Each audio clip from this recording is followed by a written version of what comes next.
Сәлем достар, бүгін сіздерге еліміздің мәдени жәдігерлерінің бірі Арыстан баб кесенесі туралы айтатын боламыз.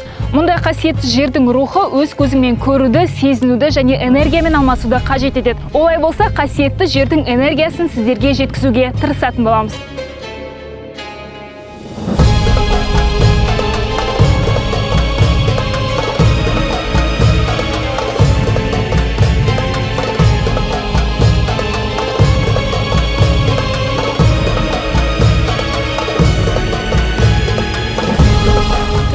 Отырар аймағында орналасқан Арыстан баб кесенесінің іргесі сонау 11 ғасырда қаланған. Яғни темір дәуірінде құйылған қыш кірпіштердің кейбірі әлі күнге дейін сақталып қалған. Көне кірпіштері қабірхананың астында және кіреберіс табалдырығында жатыр.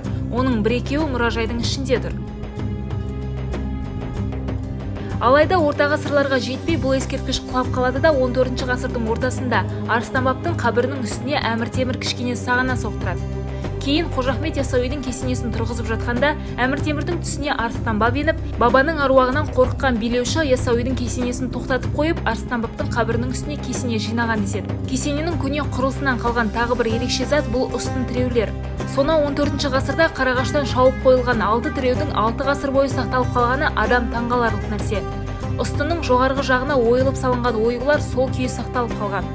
Ғалымдар бұл оюды қазақтың дәстүрлі нақышы екендігін айтады. Кесененің сол жағында орналасқан мына құдық 14 ғасырда қазылған екен.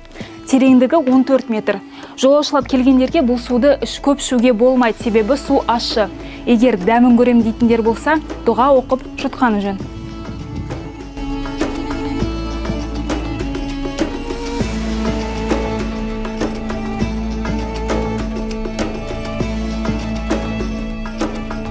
Сондай-ақ туристер кесенеден орта ғасырлық каллиграфия өнерінің керемет үлгісі ретінде сақталған қолмен жазылған көне Құранды тамашалай алады. Бізде төрт объектімізді атап өттім. Арыстан баб кесенесі, Отырар қала жұрты және бізде Отырар музейінен бөлек сапар орталығы бар. Негізгі мақсаты туристерге қызмет көрсету орталығы ретінде ашылған. Бірінші қабатта бізде 3D экрандар, туристерге жалпы біздің объектілеріміз бойынша ақпарат беріледі толыққанда, қай жерде не бар, гидті қалай алуға болады, жолды қалай жетуге болады деген сияқты. Және бізде кіреберісте QR кодтар бар, яғни гид қызметін ала алмайтын мүмкіншілік болмаса, QR кодқа өзінің телефонымен тыңдап, ұялы телефонымен толыққанды ақпаратты жазбаша түрде аудио форматында ала алады.